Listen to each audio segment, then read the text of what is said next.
할렐루야. 그리스도의 평강이 여러분 마음을 조장하게 하시 바랍니다. 우리가 다시 만날 때가 있겠지요.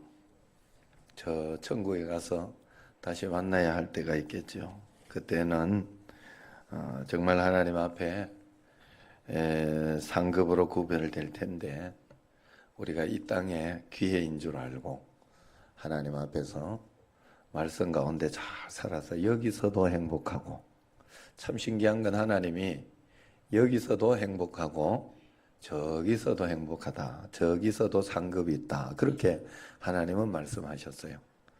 이 땅에서 하나님 말씀대로 살았는데 행복하지 않고 그렇게 살아갈 리는 없다는 그런 정영래 권사, 저 옆에 좀 내가 불안해서 설교를 못하겠다, 넘어질까 봐.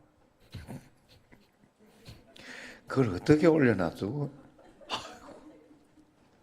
대단하다. 마치 여기에 올려놓은 것과 같은, 이렇게 정말 균형을 너무 잘 잡는데 내가 불안해서 언제 넘어질까 봐. 자, 미안해요. 다이렉트로 또 다 이야기를 해서. 우리가 하나님 안에서 정말 여기에서 믿음으로 꼭 여러분 살아보세요. 믿음으로. 그래서 신앙생활 할 때는 반드시 교회에 그래서 오는 거예요. 여러분, 진지하게 하나님 앞에 한번 생각해 보자고요. 성경이 있겠다. 예수님 영접했어, 내가. 예수님 나와 함께 계신다니까. 이게 믿는 거라고요. 그런데 그랬어요. 그럼 성경이 있어. 집에서 지 혼자 믿으면 되지 말라고 교회 나와. 말씀 여기 있는데. 그죠?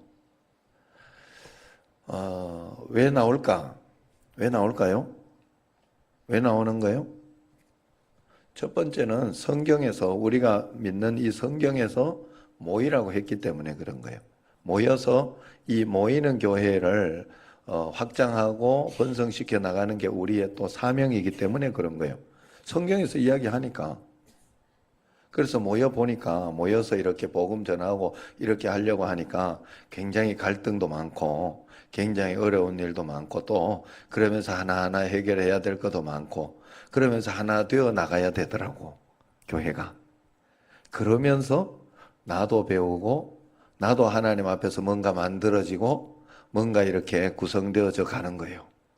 흩어진 사람이 여기에 모이면서 하나님 앞에 성숙되어져 가는 거예요. 그러면서 하나님의 사람으로 만들어져 가는 거죠. 그러면서 또 하나님의 일을 함께 해나가는 거예요. 그래서 이렇게 모이라고 했으면 또 그런 게 있어요. 신앙생활 하면서 모였으면 이제 이 공동체, 이 교회의 음성, 교회에 따라서 여러분들이 순종하며 나가야 돼. 그게 믿는 거예요. 믿는 거. 그런데 우리는 대부분 보면 교회 정만 딱 해놓고 자기 믿고 싶은 대로 믿는 사람들이 많아. 그죠? 교회만 정해놓고 절 어디 하나 정해놓고 그냥 지가 가서 지 빌고 싶은 거, 자기 빌고 싶은 거, 자기 하고 싶은 거, 그거 하고 가는 거하고 비슷한 거예요. 그러되면. 그죠? 틀린 말 하는 게 아니라니까. 한번 잘 생각해 보라니까. 그러므로 반드시 순종이 있어야 믿는 거요. 교회에서는. 싫어도. 그래서 정할 때는 내가 정하지만, 그래서 각 교회들이 많잖아요. 어떤 교회, 우리 형님 지금 사실 형님이 그 교회에다가 세계로 교회라고 하는 거기 교회에다가, 세계로 아닌가 하여튼 무슨 교회 있어요. 생명생 교회인지. 거기에다가 이제 교회를 넘겼어요. 다른 곳에서 돈을 조금 몇 억 더 준다고 했는데 거기로 안 팔았어요. 거기 고깃집에서 파라고, 자기에게. 그렇게 파라고. 그래서 자기는 집 사업해서 거기 새로 지어가지고 집을 올려가지고 거기를 하려고 했는데, 형님이 양심상 이건 교회가, 세워진 교회가 계속 있어야 되지, 우리가 옮겨간다고 그 돈을 보고 교회에다 안 팔면 안 된다라는 그런 양심을 가지고 그 교회에다가 팔은 거예요.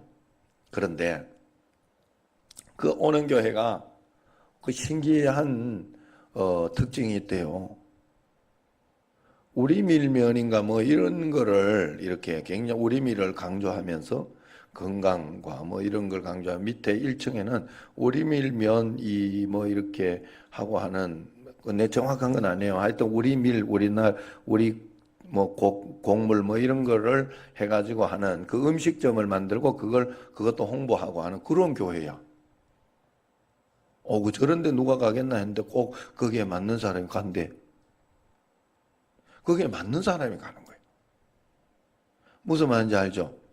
우리가 하나님 앞에서 신앙생활을 한다는 것은 꼭 여러분들이 잘 기억해야 된다는, 교회가 정해지고 내가 하나님 앞에 갔으면 이제부터는 어떻게 해서든지 순종하려고 해야 돼요. 그게 다야. 그게 다야. 안 그러면 내가 맞는 데를 찾아야 되겠지. 안 그래요?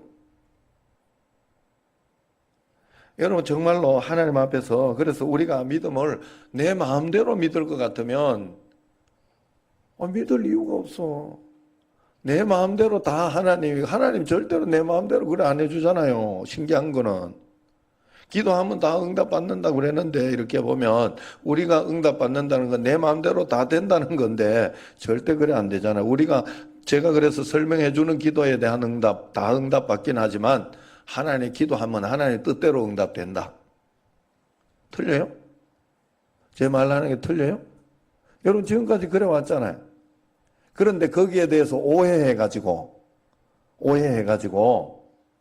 어떻게 오해를 해요? 이런 건 기도해도 안 해주더라. 응답이 없어. 그냥 끝까지 그냥 계속해서 어려움이 있고 내가 생각하는 대로 안 되니까 그러는 거예요. 그래서 초신자들 가운데 좀 위험한 사람들 중에 하나는 이렇게 자기가 원하는 게 안 되면 자기가 이렇게 뭐를 욕심을 가지고 믿으면 된다더라 이렇게 해가지고 욕심을 가지고 왔다가 그 자기 마음대로 안 되면 믿어봐야 별 거 없다. 그렇지, 그렇게 믿으면 별 거 없어요. 절대 별 거 없어. 자, 신앙생활, 여러분, 제가 와서 저하고 한번 신앙생활 해가지고, 저 말 잘 순종해가지고, 손해봤다는 사람 있나요? 이끄는 대로 제가 순종시키고, 그러면서 이렇게 원하는 사람은 해드렸어요. 제가 원하는 사람은 거기에 맞춰서. 고난과 어려움은 있어요. 여러 가지 힘든 일은 있으나, 그것 때문에 끝까지 나빠졌다. 저는 그런 사람 보지 못해서 우리 교회. 예? 11조 제대로 안 한다고 뭐라 해가지고 11조 제대로 하고 난 뒤부터 여러 가지 우여곡절은 있지만 그렇게 해가지고 지금까지 그때보다 더 나빠졌다고 그런 분 있나요? 없어요. 절대로. 제대로 믿으면, 진짜 믿으면, 진짜가 되면, 하나님 앞에 진짜가 되면 절대 그렇게 되지 않아요. 그렇기 때문에 우리가 하나님 앞에서 꼭 그런 마음 가지고 주님 앞에서, 그래서 언제나 교회에서 우리는 교회 중심으로 살기 때문에 우리의 사명이 있어요. 사명. 하나님 나라를 확장시키고 하나님 나라를 위한 사명을 가져요. 그게 교회를 잘 성장시키고 교회를 또 잘 돌보고 뭐 이렇게 이렇게 겉으로도 이렇게 바닥도 이렇게 하고 뭐 강대상도 있고 이런 거 하는 것도 도와주고 그것도 마찬가지. 그 사명 가운데 하나겠죠. 그래 여러분, 우리에게는 반드시 그런 사명이 있어야 돼. 하나님 앞에 사명. 나는 하나님 앞에 사명이 뭐가 있는가? 잘 생각해 봐야 돼요. 지금 우리 이영실 권사님 같은 경우에도 반주의 사명이 있으니까 굉장하잖아요. 굉장해요. 나보다 더, 그죠? 근데 그전에는 나보다 더 잘 나오지 않았잖아. 사명이 이래 만드는 거야, 사명. 진짜 사명이라 생각하니까, 그걸. 우리가 하나님 앞에 정말로 이 정신제, 그래서 여러분 막 식당 내가 요번에 좀 앉아보고 이렇게 하니까 막 그렇게 편하고 좋지 않더만요. 예. 좀 불편하고 좀 어렵고 그러더라고. 그래도 좋아졌잖아요. 그죠? 그래서 감사하는 거 아니요. 제가 이렇게 커피 먹고 이렇게 밑에 가서 앉아보고 뭐 다 했어요. 그렇게 했더니 그렇더란 말이에요. 그러니 우리가 하나님 앞에서 언제나 그런 좋은 마음을 가지고 있어야 돼요. 하나님 앞에서 하나님이 말씀대로, 하나님 말씀대로 우리가 만들어져 가고 바뀌어져 가고, 그래서 이 성경 말씀도 있지만 성경 말씀을 자기 마음대로 해석할까 봐 하나님이 교회로 부른 게 아닐까 하는 생각도 있어요. 그래서 목회자를 둔 게 아닐까. 그 목회자한테 최소한 검증은 받아야 신앙이라 하겠죠. 목회자한테 검증 받지 못하고 내 나름대로 신앙 좋은 거는 신앙 좋은 게 아니에요. 절대 청신제일교회는 저를 넘을 수 없어요. 그럴 수 없어요. 제가 이제 여기를 그만두고 그 다음 담임 목사가 오면 또 그를 넘을 수 없어요. 하나님이 그래서 세우시는 거예요. 제가 어느 날 여기 와서 이제 훈련하고 그러면서 하나님이 나를 청신제일교회 담임 목사로 세우셨구나. 그걸 어느 날 깨달은 거예요.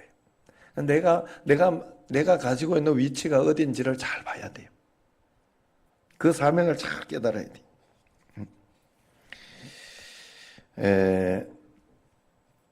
레위기 21장 22장은 하나님의 부르심을 받아 일꾼으로 세워진 제사장과 대제사장의 거룩함에 대해서 말씀하고 있어요.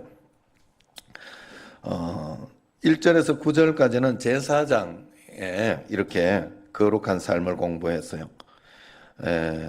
제사장은 장차 오실 그리스도를 예표한다 그랬어요. 예수님은 완전한 제사장이면서 완전한 제물이셨습니다.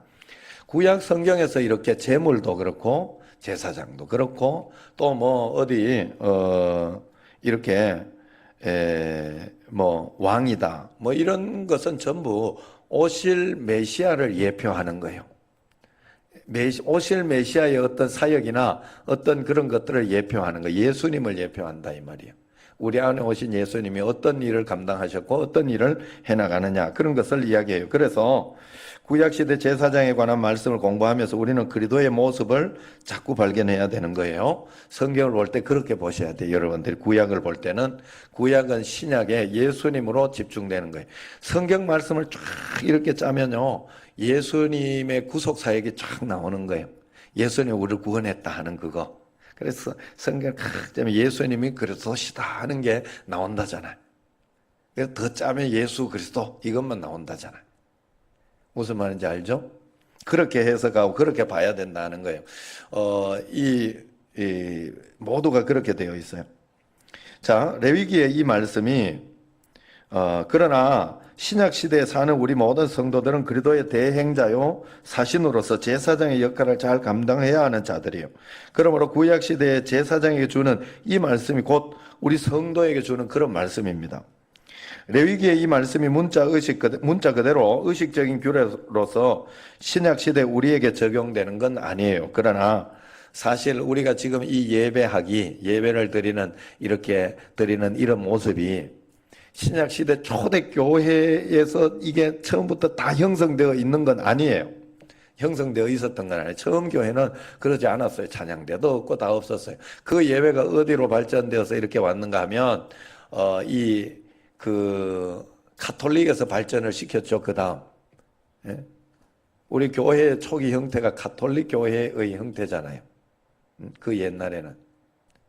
그러나 카톨릭이 이게 이단이 돼버렸잖아요. 자기 마음대로, 성경 말씀대로가 아니라. 그리고 난 뒤에 이제 우리가 지금 드리는 이 예배의 형태는 구약의 이 예전의 형태를 이렇게 갖추어 가는 거예요. 다윗이 이제 성막에서 했던 찬양과 어떤 그런 것들, 이런 것이 여기에 맞추어져 있다 하는 겁니다. 그렇기 때문에 우리가 그대로는 아니지만 이 말씀이 가르쳐주는 정신적인 영적 교훈이 무엇인지를 우리가 잘 살펴봐야 돼요. 10절에서 이제 15절까지는 대제사장의 거룩한 생활에 대한 지침이에요. 여기서 보면 제사장들은 일단 시체를 멀리 해야 되기 때문에 오늘 말씀 10절, 11절에 보면 이런 말씀이나 일반 성도들의 시체를 가까이 할 수 없어요. 그러나 예외 규정으로 제사장들은 가족들의 장례에는 참여하게 했어요.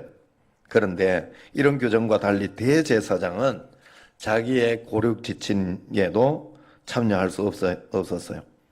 구약시대에 제사장이 한 명만 있는 게 아닌가 아시죠? 제사장은 마치 우리가 목사들이 많이 있는 거하고 같은 거예요. 어떤 교회는 부교역자가 100명 있는 데도 있고 50명 있는 데도 있고 20명 있는 데도 있고 다 목사예요. 제사장 뭐 요렇게 대제사장만 한 명이죠. 응? 담임 목사만 한 명, 담임 목사 2명, 3명. 그래서 절대로 그게 그렇게 좋은 방향으로 담임 목사 몇 명 이렇게 해가지고 어떤 사람은 행정만 하자, 설교만 하자 이렇게 안 되더라고. 절대로 그런 교회가 안 되더라고. 인간적으로 생각할 때는 굉장히 좋은 제도 같고 분명히 될 것 같은데 안 돼요. 신기하게도. 자, 그런데 이 일반 제사장들은 고륙 지친의 장례에 참여해서 몸을 더럽힐 참여할 수 있어요. 그러나 그 정결 기간이 있는 거예요. 그 어느 기간. 그러면 그 일반 제사장들이 성막에서 해야 되는 일들이 있잖아요. 그 일들은 다른 제사장들이 많기 때문에 그들이 대신 할 수 있는 거예요. 그 일을. 그래서 그렇지만 대제사장의 일은 누가 할 수 없잖아요. 그러니까 대제사장은 거기에도 갈 수 없게 그렇게 한 것입니다. 그래서 자기 부모가 세상을 떠나도 장례식에 참여하지 못하고 성소를 지켜야 했던 거예요. 하나님은 굉장히 유도리가 많으셔요. 꼭 해야 할 거 아니면 아니게도 많이 합니다. 그게 긍휼이죠. 하나님의 유도리는 긍휼. 하나님의 유도리가 사랑 아닙니까? 사랑에 비교해지지 말라고 하잖아요. 하나님의 유도리가 이 인자하심 뭐 그런 거 아니겠어요? 굉장히 많아요. 그런데 꼭 안 되는 것들이 있어. 하나님 앞에서 안 되는 것들. 저도 교회에서 이렇게 보면 다른 어떤 그런 것에는 많은데 안 되는 게 요번에 같은 경우에 선교 여행으로 가는데 한기동 권사님 거기에 사실 내한테 물어본 거예요. 그거 물어봐가지고 가족들 저거 되나 이러길래 나는 한 2명 적을 줄 알았어. 한 2명. 그래가지고 뭐 일단 적어보시라고 그랬더니 한 6명인가 8명인가 확 적어놔가지고 굉장히 당황했어요. 그래서 일반 그냥 그저 정도 같는 1박 2일 같은 여행 뭐 거긴 진짜 말 그대로 딱 여행만 하니까 그래 같았으면 한번 그냥 허락하겠는데 이건 좀 안 되겠다 해서 어제 전화를 했어요. 교인이 아닌 거는 조금 곤란하겠다. 그래서 민기하고 예담이가 나는 1, 2학년 그런 줄 알았더니 4학년, 6학년이래. 그 정도는 뭐 다 컸지 뭐. 그래서 걔들까지 그렇게 합시다. 전화를 내가 드렸어요. 유도리는 있지만 거기에서 이렇게 조금 내가 교회에서 보기도 좀 그렇고 그런 것이 하지 않았기 때문에 그건 안 되겠다고 정해준 거예요.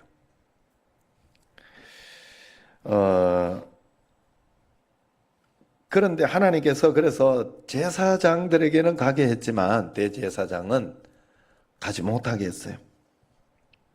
대제사장의 그런 엄격한 적용을 하는 것은 대제사장이야말로 완벽한 오실 그리스도, 즉 예수 그리스도에 대한 예표이기 때문에 그래요. 그래서 시브리서에 보면 그 예수님을 대제사장이라, 그죠? 그렇게 표현해요. 대제사장으로 오셨다. 그래서 예수 그리스도는 완전 무결한 대제사장이셨습니다. 그분은 이 땅의 죄악과는 전혀 관계가 없는 순수한 봉사자였죠. 그래서 하나님께서 대제사장으로 하여금 죄의 값으로 상징하는 시체에는 접근하지 못하도록 하신 것이에요. 죄와 악으로부터 멀리하는 하나님의 교훈입니다. 예수 그리스도야말로 죄가 없으신 분으로 이 말씀에 합당하신 유일한 온전한 대제사장이라는 것을 또 표현하기도 합니다. 이 말씀에서. 자, 우리는 여기서 이런 마음을 가져야 돼요. 우리도 하나님으로 거룩한 부름을 받은 왕 같은 제사장이라. 예수님이 왜 내 안에 그 대제사장의 역할을 감당하고 했던 예수님이 나에게 오셨기 때문에 그래요. 그래서 우리는 각자 하나님으로부터 받은 분량이 있어요. 어떤 사람은 장로로서 제사장, 어떤 사람 안수 집사로서, 권사로서, 집사로서 그런 제사장이 있어요. 역할. 그런 중요한 것은 그것이 중요한 직책일수록 죄로부터 더 멀어져야 하며 생활의 절제가 더 남달라야 하겠죠. 이걸 잘못 교회에서 내가 장로인데 내가 권사인데 이렇게 되면 이게 큰일 날 일이야. 하나님 앞에 가서는 굉장히 칭찬받지 못하고 오히려 하나님 앞에 가서는 저주가 될 현상이에요. 절대 그런 거예요. 그럴수록 더 성김의 모습을 가지고 더 겸손해지는 어떤 그런 모습이 우리에게 나타나야 돼요. 사실 그래서 권사의 직분 받고 더 잘하는 분들이 있어요. 교회에서 이렇게 보면 새벽기도 한 번도 안 나오다가 오히려 더 새벽기도 나오고 그러는 분들이 있어요. 그게 좋은 거예요. 그게 맞는 거예요. 주님 앞에 두렵고 떨리는 자리이고 감당해야 할 몫이 굉장히 많은 그런 자리입니다. 그러므로 매일매일 하나님 앞에 그런 떨리는 마음으로 살아가시길 주의 이름으로 축원합니다. 정말로 주님 앞에 그러한 마음으로 살아가는 여러분과 저가 되기를 축원합니다.